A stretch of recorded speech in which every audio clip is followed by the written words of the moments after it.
Hi guys, Mulos here. So today's video, I'll talk about one of my favorite topics, which is crypto in Zambia. But today I'm going to talk about bulk crypto transacting in Zambia. And when I say bulk, I mean larger amounts transacting. And this also covers corporate crypto treasury services. So a lot of corporates and individuals in Zambia transact bulk crypto. Now, when you hear this, I know a lot of times people will jump and start thinking illegal things and stuff like that. But in reality, it is not. If you are part and parcel of the global financial system, crypto is the present. It's the past, present, and it's the future. And let's go on my screen. I just show you a few things. So this is the site investing.com. Investing.com, in case you are into investing, it covers all markets in terms of crypto markets, forex markets, commodity markets, bond markets, and all host of other markets.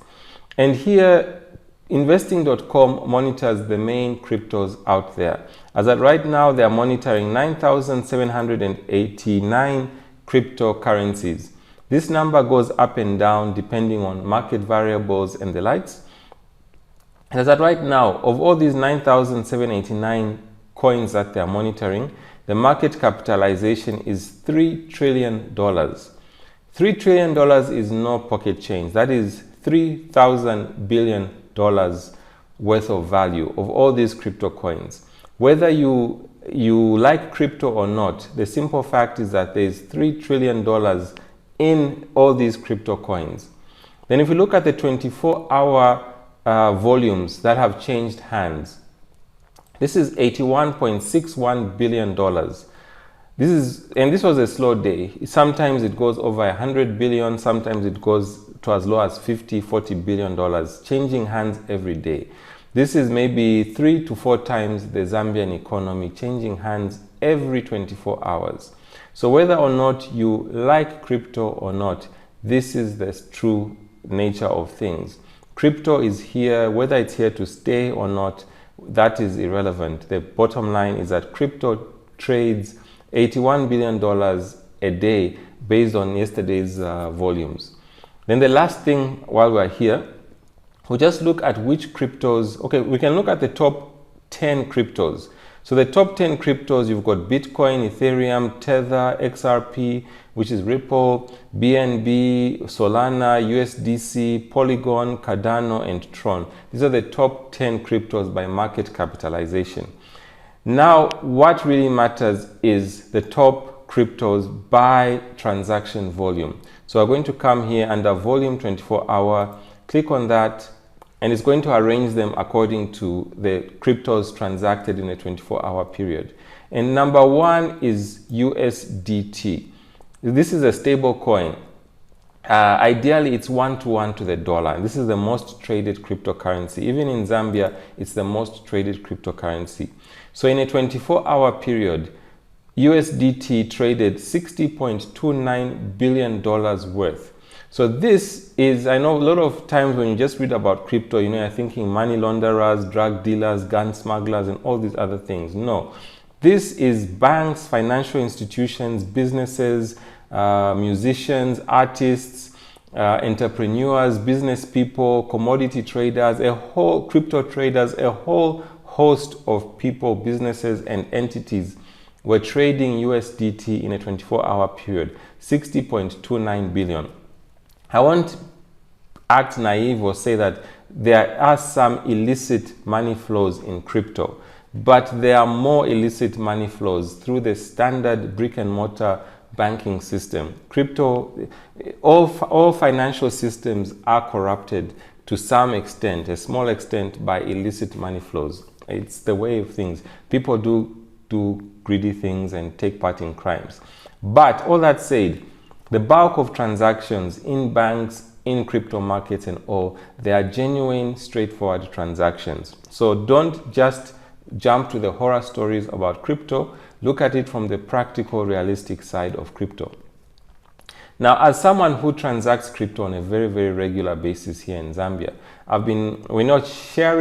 when I share information, I do get contacted by a lot of people. And then I realized that there is great diversity in the type of people, businesses, and institutions that transact crypto.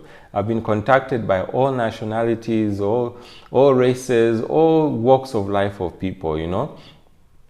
And 99.99% of my transactions have been very straightforward and smooth. There has been a small 0.01% or 0.1% that has been problematic in terms of people actually trying to scam me, or myself actually making losses and making mistakes. But 99.99% of the transactions have been smooth sailing, and I've had no complaints. It's actually allowed me to grow my business and do all sorts of things. That said, you do need to be careful when transacting crypto. Mistakes can be very, very costly. I won't lie, I have made mistakes in the past, and then those mistakes, I'm still paying for them as we speak now.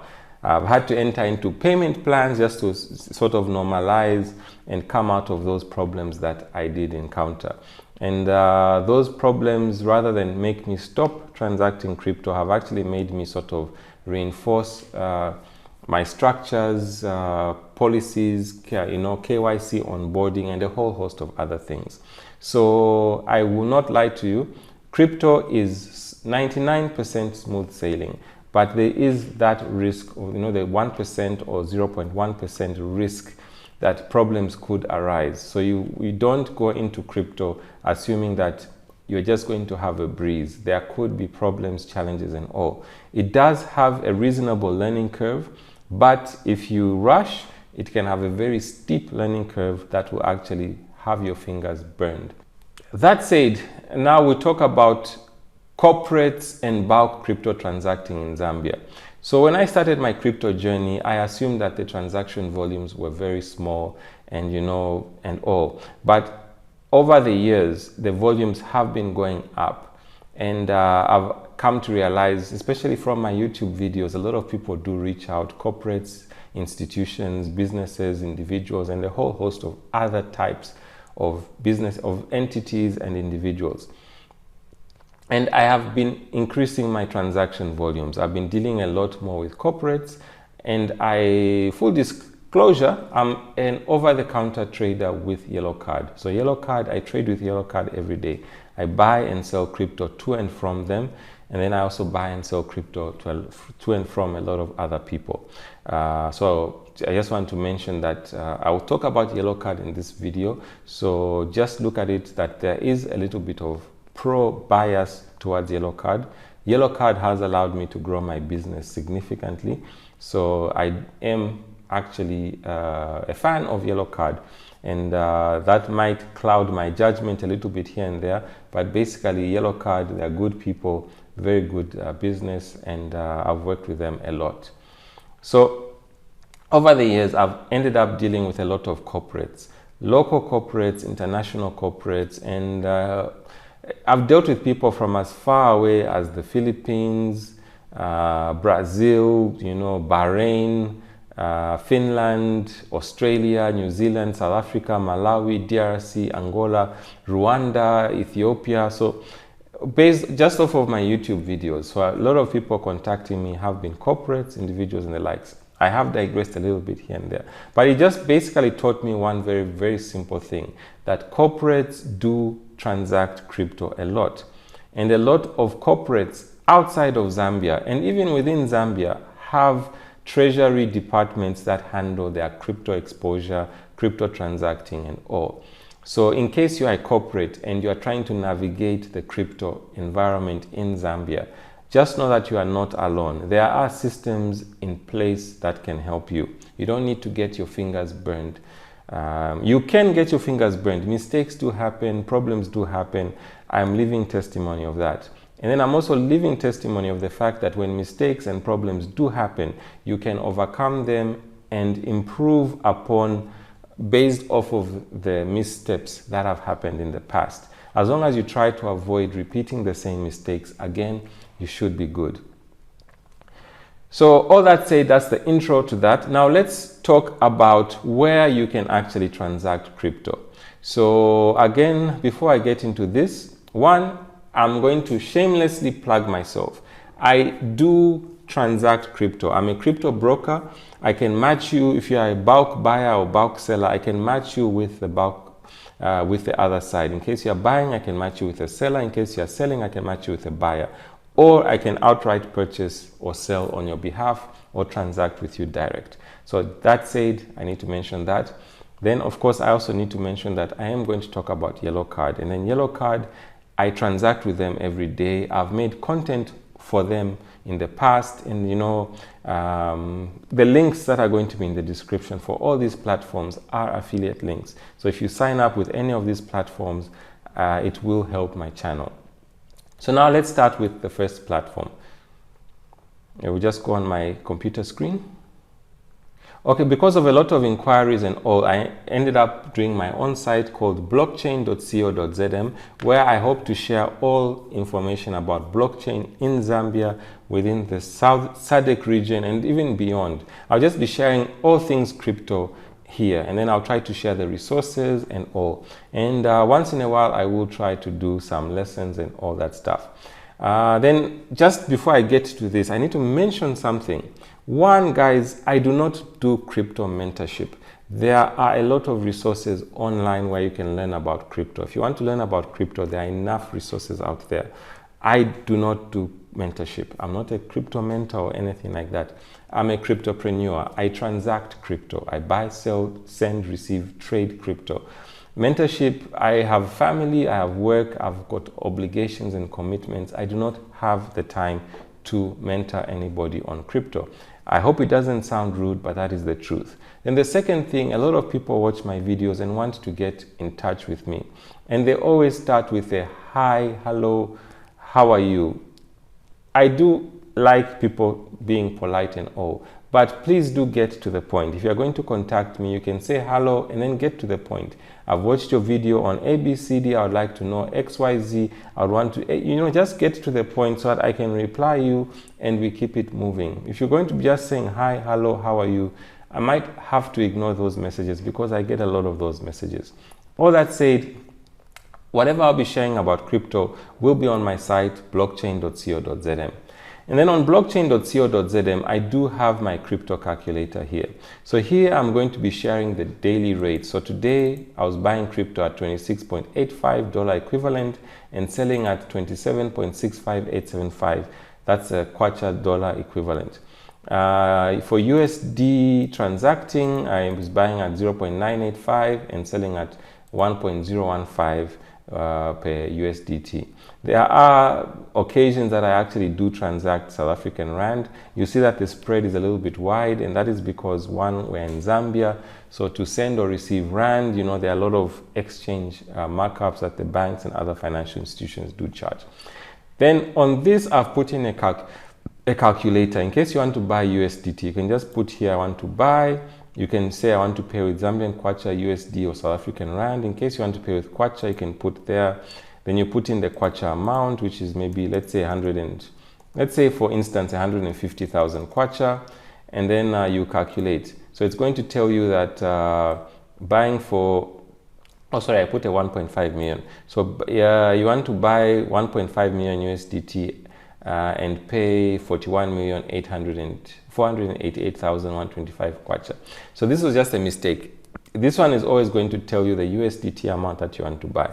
So in case you want to buy, let's say 1,000 USDT, it's going to calculate, and 1,000 USDT are going to pay 27,658.75 kwacha.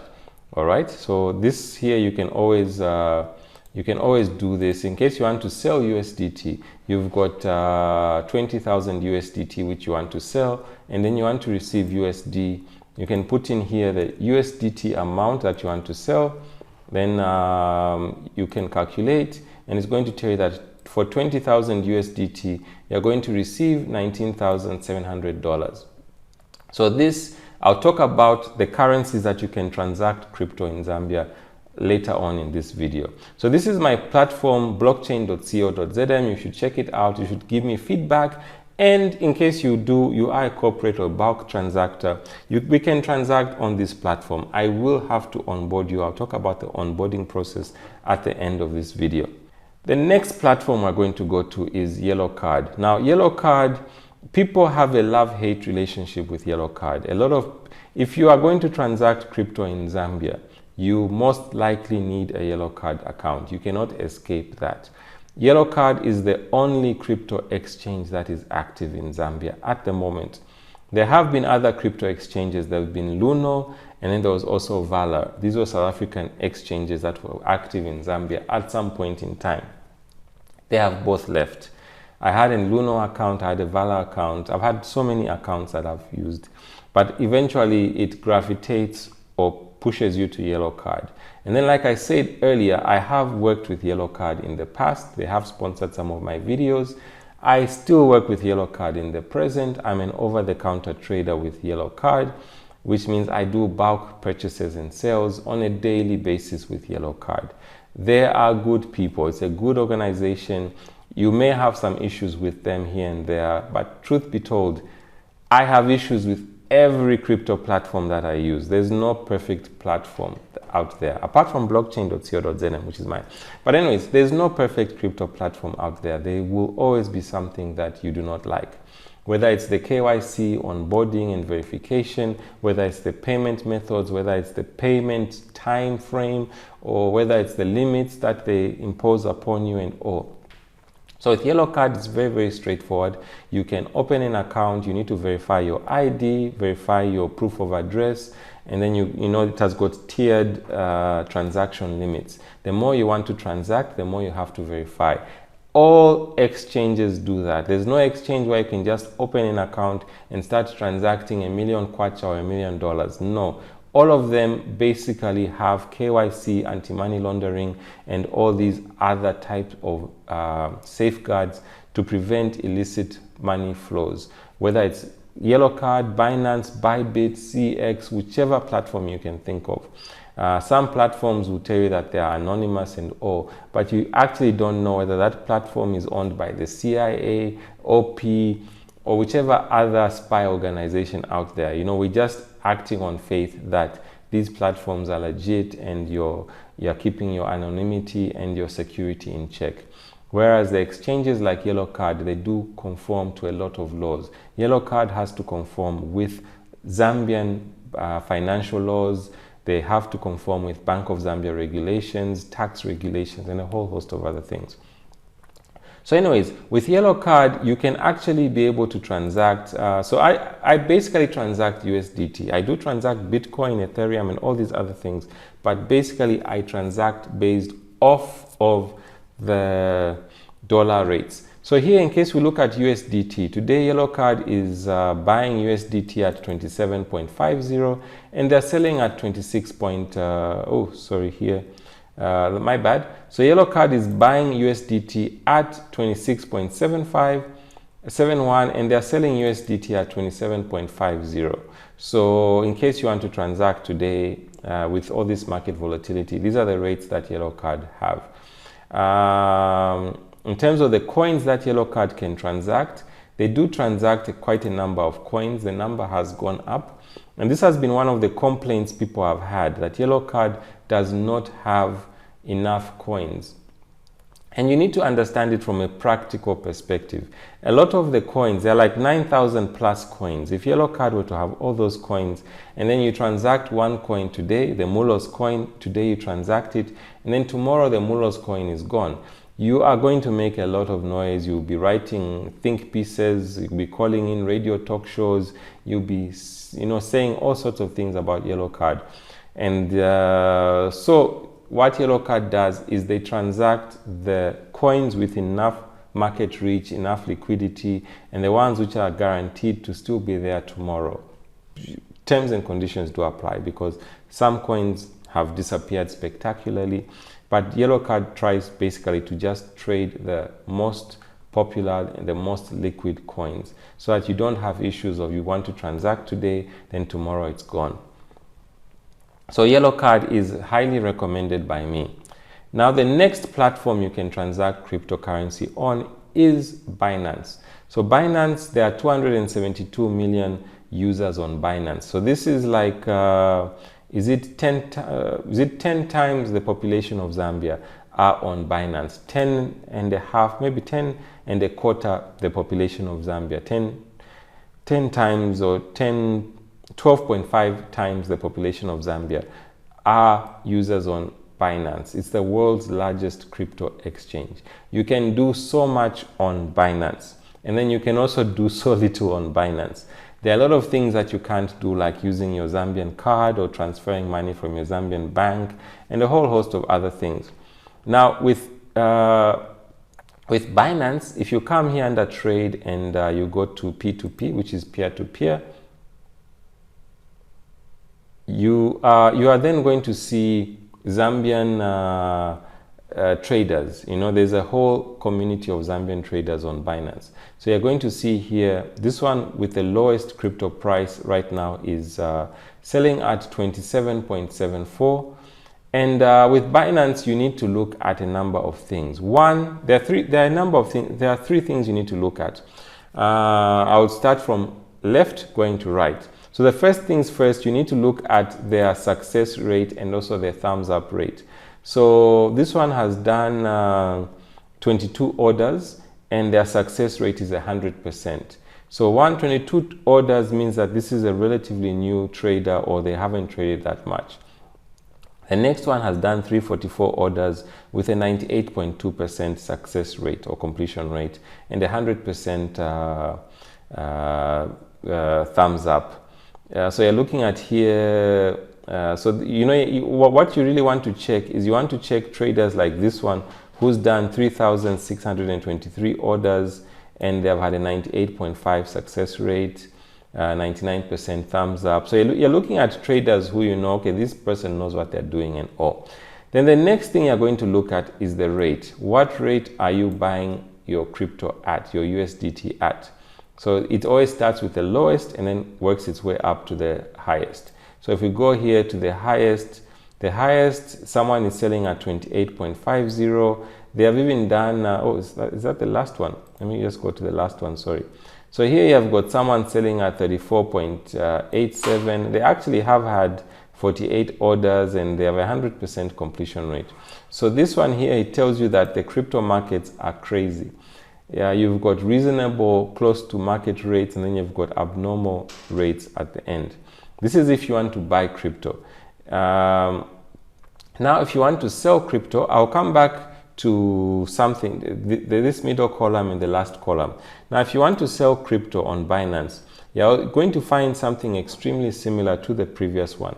So here you're going to see that some of the buyers are buying at high rates. This one is buying at 28.10 and they've had 13 successful orders and stuff like that. Then as it goes lower, you're now going to see some of the other, I'm just looking for mine. Let me just try to see mine. My rate should be somewhere here. Okay, here I am. So here I am, Mr. Mulos. I'm buying at rate of 27.00 and I've had 76 orders in this month and 80% success rate, and I still have a 98% thumbs up. So here you see that the lowest rate that anyone is buying USDT at is 21.67, and this person has had 5 orders and a 100% success rate. The highest rate that anyone is buying is 28.1. So now anything to do with numbers, you need to analyze numbers properly. So the next thing to check whether you are buying or selling is you need to check what volumes are being transacted. So here, if you check this one here, who is buying at the highest, who's selling at this rate, he's only selling 180 USDT. Now, if you are a corporate trying to buy maybe 20, 30 or 50,000 USDT, this is, it means that you would have to be buying from 100 traders. This one you're going to buy 180, then this one you're going to buy 65, then you're going to buy 80 there, 830 there, 106 there. You know, you literally have to be buying from each and every one of the lowest priced before you get to any reasonable volumes. So sometimes the price may be good, but the volumes will not.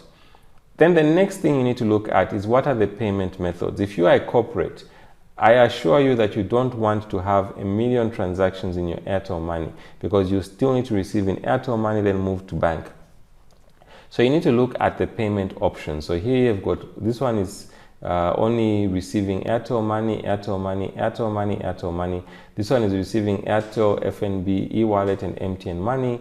Then you've got MTN, Airtel, bank transfer. Now, when it comes to bank transfer, a lot of terms and conditions do apply because, you know, Zambian banking systems, you could be buying, it's not so easy to move money from one bank to another bank. Terms and conditions apply. It can be easy, it can be extremely difficult in Zambia. So if you are a corporate, what you really want to check are what are the payment options? Because if you are a corporate or you are a bulk transactor, you most likely have the money in your bank and you want to transact. So you need to check what are the payment options here. So the bulk of the crypto traders on Binance are using mobile money. Then there are others who do accept bank transfers. And then those bank transfers, a lot of terms and conditions do apply as well. So that is when you want to buy. When you want to sell, it's the same thing. If you are selling your crypto and you want the money into your EcoBank account or your ABSA account or your ZICB account or your NatSave account, you know, you literally have to navigate your way here to see who is doing that. The bulk of the buyers are paying mobile money. So the bulk of them are paying mobile money and the bulk is Airtel money. You do have MTN monies here and there. Then if you're moving along, you see that bulk is mobile money. Then you have these others who are doing bank. And then also the bank, you need to find out which banks it is. And then you've got traders like myself. Here, there's Mr. Mulos here, a verified merchant. And you can look at the volume that I can purchase in a day. It is a large amount, I think, and you can see the rate and you can see the payment options. I can literally pay to any Zambian bank in reasonable time. So these are some of the things you need to check out. So using a neutral thing, you need to check out the number of orders a person has done, whether they're new traders or not, especially if you are selling your coin, because you want to deal with people who have at least a proven track record. You want to look at the thumbs up and all. Scammers will have multiple thumbs down. So, you know, anyone who's going below 90% ratings, that's a bit of a red flag. You need to look at the timeline at which they'll complete the order. You need to look at the rate that they are transacting at. You need to look at the volume that they're either buying or selling. And you need to look at the payment method. So now, again, if you're a corporate and you want to sell, let's say you want to transact 100,000 USDT, you can just, this is Kwacha. Okay, you want to transact 100,000 Kwacha. You'll be able to navigate your way to see which traders are trading 100,000 Kwacha and above. In case you are a seller and you want to sell your USDT for 2 million Kwacha, you can put in the amount there and you see that there's no, okay, the maximum here on Binance is 800,000 Kwacha. So you put in 800,000 Kwacha and you're going to be able to see all the traders who are able to transact up to 800,000 Kwacha here. So sometimes you find that someone will be buying a large amount of USDT, but they'll be only paying a small amount of Kwacha. So, you know, there are a lot of variables involved here. In case you want to navigate your way around Binance and all the P2P spaces, you can get in touch, guys. I do crypto consulting at a fee. We can always meet over coffee or something and I'll invoice you and I'll bill you for the time, but I'll be able to help you navigate your way around. Then also there are peer-to-peer networks that are off Binance. Binance is the most common or popular peer-to-peer, but a lot of peer-to-peer trading is done off Binance. It's done in WhatsApp groups, Telegram groups, or it's just done face-to-face or person-to-person, basically. So a lot of it is done off of Binance. So again, if you want to navigate your way around the P2P community in Zambia, you can always reach out for a consultation and I'll walk you through and introduce you to the good people that I know who can help you with this. At the end of the day, the crypto market is huge. The crypto market is massive. And there's no need of being greedy. You know, when you get greedy, all you do is you just screw it up for everybody. You end up having 99 middlemen in a simple transaction, which will, you know, scare off the seller and scare off the buyer because there'll be so many middlemen As they say, too many chefs spoils the broth, or is it too many cooks spoil the soup? Let me know in the comment section whether it's too many chefs spoil the broth or too many cooks spoil the soup. I don't know, you know, the mix of private school education and government school education. I think at each school there was a different variation of that saying. Let me know. Whoever can tell me the correct one, you'll get 10 USDT, and that will show that you actually do watch the videos and pay attention. So let me know in the comment section, and the one with the best answer will walk away with a 10 or 50 USDT.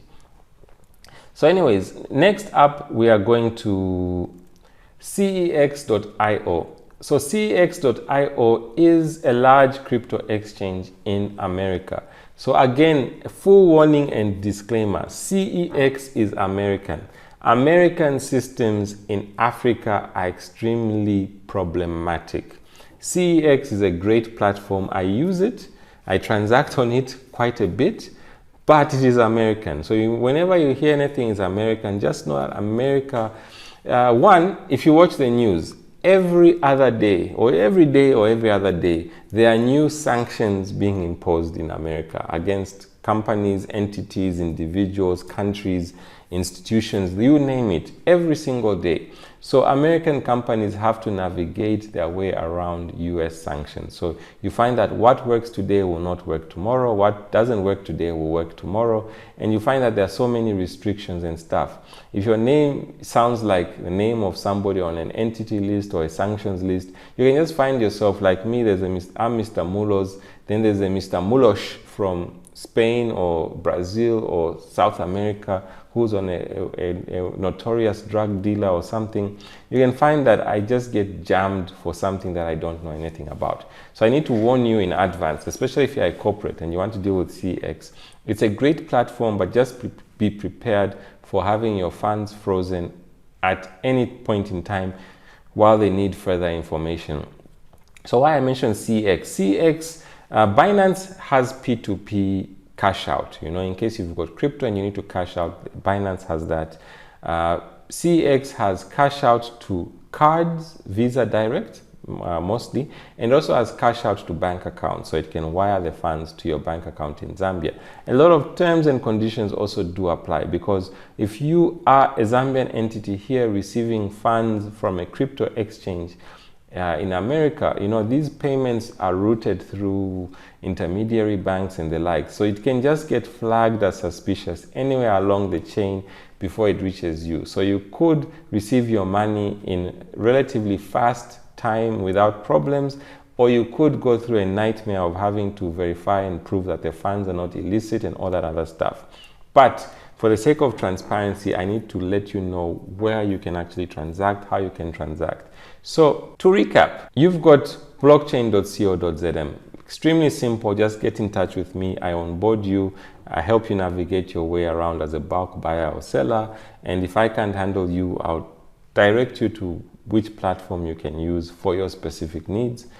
There's Yellow Card, the biggest exchange, the biggest and only exchange in Zambia. If you're a bulk buyer or bulk seller, Yellow Card will be able to sell to you or buy from you. Terms and conditions apply, and then they'll pay you using whichever method is applicable in your case. If you are doing a large transaction, they will not be able to pay you via mobile money, because mobile money has limits and all that stuff. And if they're paying you via bank, it's going to be a normal bank transfer with the normal transfer times and all. Yellow Card, highly recommended.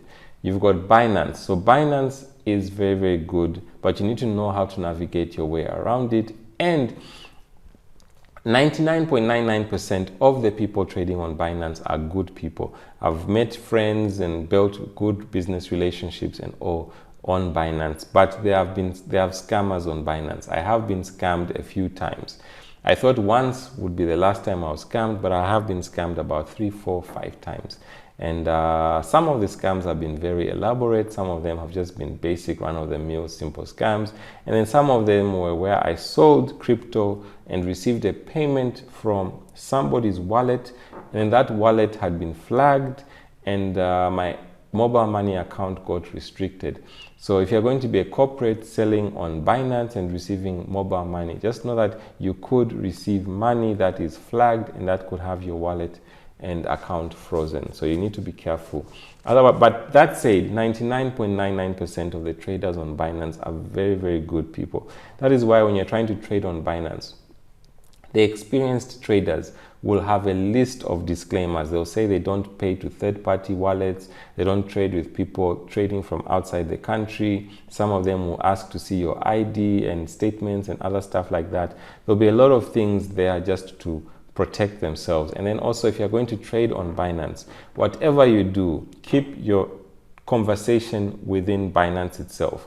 I got scammed when I traded with someone on Binance while we were chatting on WhatsApp. That is a red flag, guys. If someone wants to trade on Binance, but they want the conversation to be on WhatsApp or Telegram, just know that you are most likely being scammed.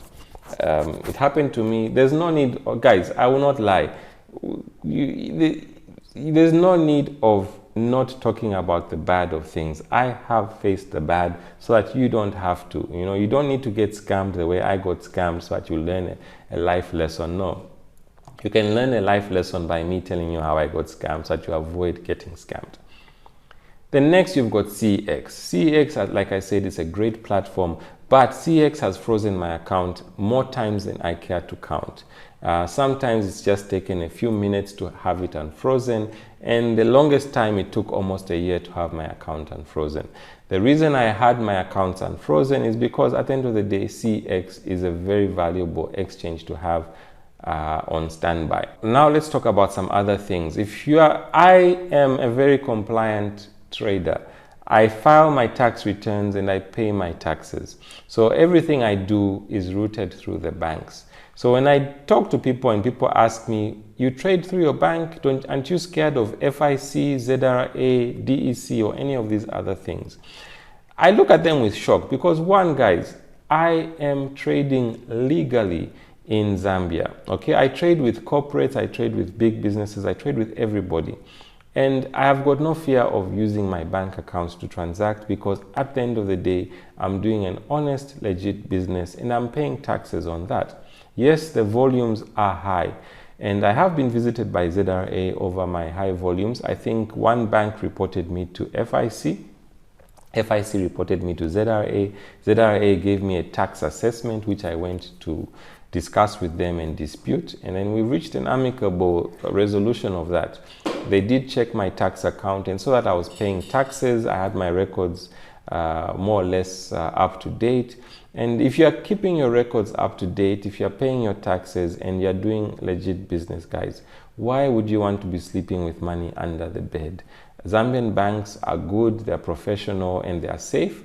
There are spectacular failures every cycle. I think Prudence Bank, Invest Trust, which other bank collapsed recently? That was, I'm trying to remember which bank collapsed recently that, anyway, my memory has, Invest Trust and I think it was Intermarket. Anyway, there are spectacular bank failures. Union Bank, there are spectacular bank failures that happen once every cycle.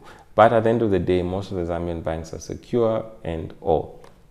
I've got no problem transacting with Zambian banks. I do a legit business.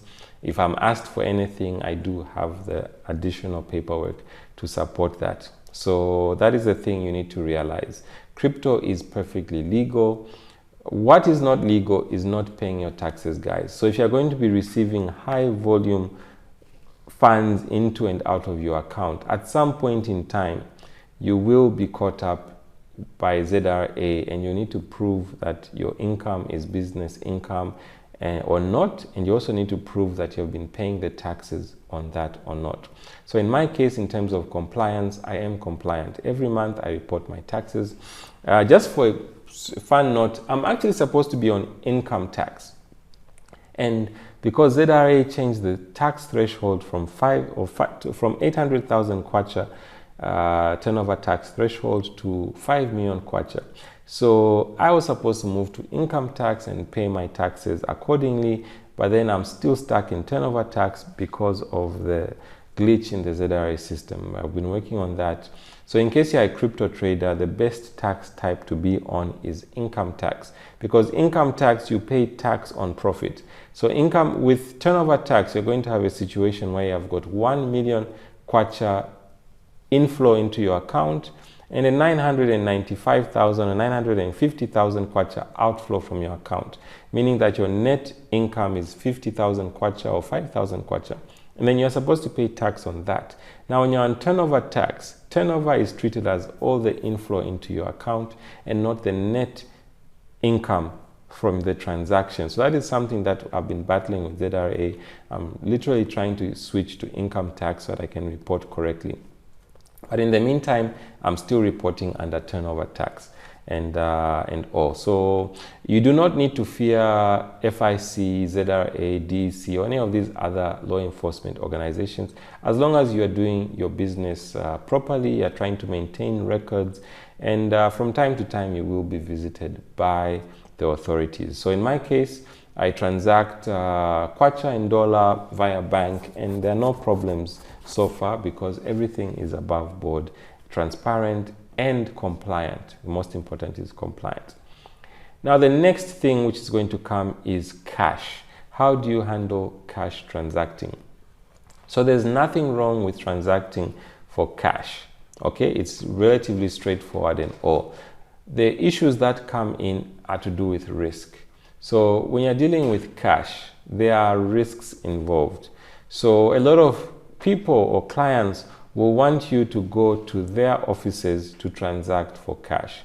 So now you are going out of your safety zone and your comfort zone into other areas. Imagine you're going deep into industrial area or these places that have got traffic jams and all. You do not know whether you're going to go collect cash there, and then as you're driving out, you get jacked because you know this traffic, you forget to lock your doors, or you've collected cash somewhere, and then instead of going to the bank, you end up going to buy some inshima and fish somewhere, and then you leave your car securely locked at a mall. Then you come back, you find the doors are broken into, you have been robbed, or even the people you're transacting with arrange for you to get robbed, because you know, so the cash presents a lot of risks and a lot of variables. And then someone like me, I've grown up watching movies from the 80s up to now. You know, all these movies where it's an inside job and all. You sort of become a conspiracy theorist as you get older and all. So it's safer to transact in the banks or electronically and all. But there are times that you can't actually transact by cash. Let us imagine a simple scenario that a client of yours has come in from the DRC, Zimbabwe, or Malawi, and you know these are places where the banking systems are not really working as the Zambian banking systems work, or the South African ones, or the Botswana ones. So people from these countries have to come in with cash. And now imagine a situation where you tell your Malawian, Zimbabwean, or DRC client that you cannot transact with them because they have got cash. It doesn't make any sense. So there are always allowances for cash transacting, but it has to be done in a safe and practical manner. And there are a lot of scammers who are pulling scams based on cash transacting.